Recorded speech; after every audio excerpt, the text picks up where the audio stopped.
Welcome to the Daily Climate Show. Coming up, the rush for new supplies of fossil fuels is delusional, says the United Nations chief. The risks of relying on those fossil fuels has been exposed by the Ukraine war. The head of the Biden administration's environmental watchdog tells us. And impacts of the climate crisis. Record floods close Yellowstone National Park, while tens of millions of Americans are warned to stay at home amid record heat.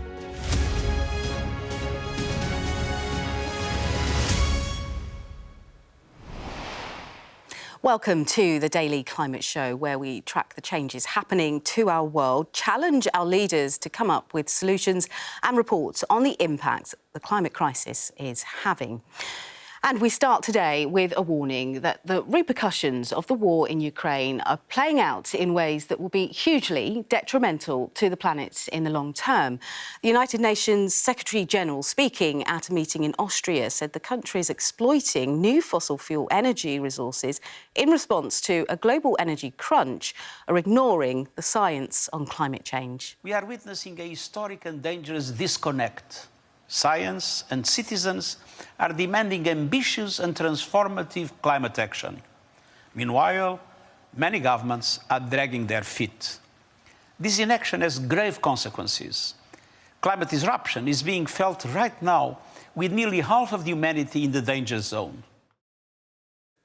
And the founder of the Austrian World Summit, Arnold Schwarzenegger, was scathing in his criticism of countries for not moving more quickly towards green energy sources. We owe it to the Ukrainian children growing up in bomb shelters. We owe it to ourselves. We must do whatever it takes to eliminate our addiction to fossil fuels. We must be part of the solution, not part of the problem. Failure is no option here. Our science and technology editor joins me now, Tom Clark. So the reality of what Mr. Schwarzenegger wants and what he gets is different. Absolutely, and of course, everything to do with progress on climate is that gap between ambition and reality. And one of the realities at the moment, of course, is we need to reduce emissions by about 45% in the coming decade. In fact, they're projected to rise by about 14% as economies rebound from the COVID pandemic. So the issue we've got, that doesn't even include the conflict in Ukraine. And of course, that could be galvanising action to go for renewables, to pursue greener technologies. But we're also seeing lots of economies in the US and across Europe scramble for fossil fuel resources. By making investments there, are we baking in commitments to high emissions for decades to come?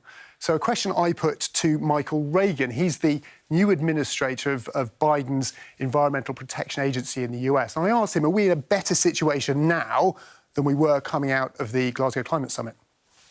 I can say that this war has served as a stark reminder that we should not be reliant on fossil fuels. And so in the United States over the past year, 80% of investment in new capacity for energy generation has been wind, solar, and battery storage. If we had been making investments like that over the past 10 to 20 years, we would not be subject to the price volatility that we're seeing now because of this unprovoked war. So I believe it's a reminder, as harsh as it is, it's a reminder that we need to continue to invest heavily in clean energy and wean ourselves off of fossil fuel for the sake of the planet, for the sake of public health, but also for the sake of national security.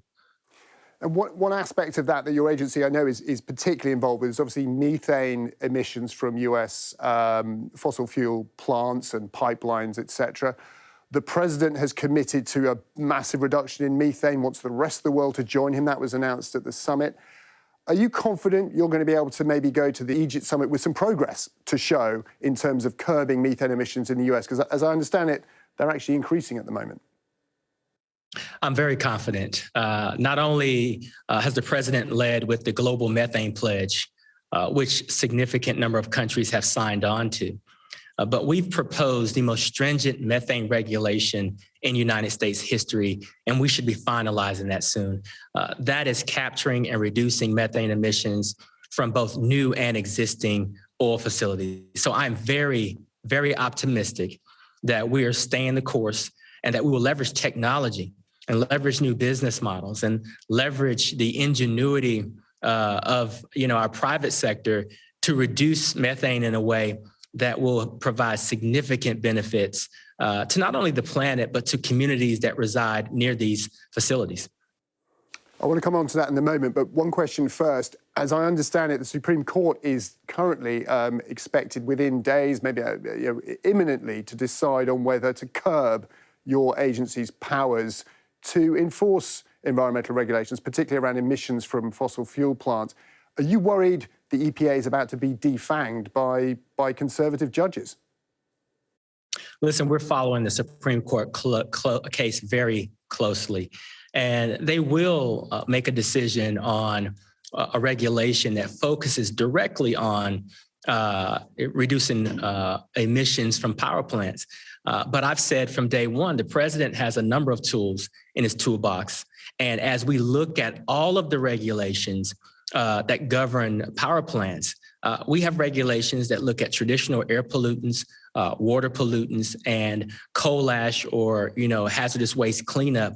We're presenting all of those regulations at the same time, and companies will take a look at the suite of regulations and determine if they want to invest or double down and invest in the past, or if they want to invest in clean energy solutions for the future. So while the Supreme Court case is very important, it's not the only game in town. And before we move on, just finally, how much of your work since taking over has been to undo a lot of the damage done to the EPA by the previous administration? Listen, it was very tough walking into this agency and looking at old colleagues in their eyes that I served with prior during my first tour with EPA, and just seeing the damage that was done over the past 4 years. But the staff, the career staff at EPA are resilient. They have really hit the ground running. They're excited about this new administration. We've proposed a number of regulations that will curb greenhouse gas emissions. As the governor says, terminate pollution, protect families, protect communities. And so we feel really good. We feel really good about where the agency is today, and we're just going to keep moving forward. You're the first African-American to run the EPA. How much work does the US have to do to address environmental racism in your country?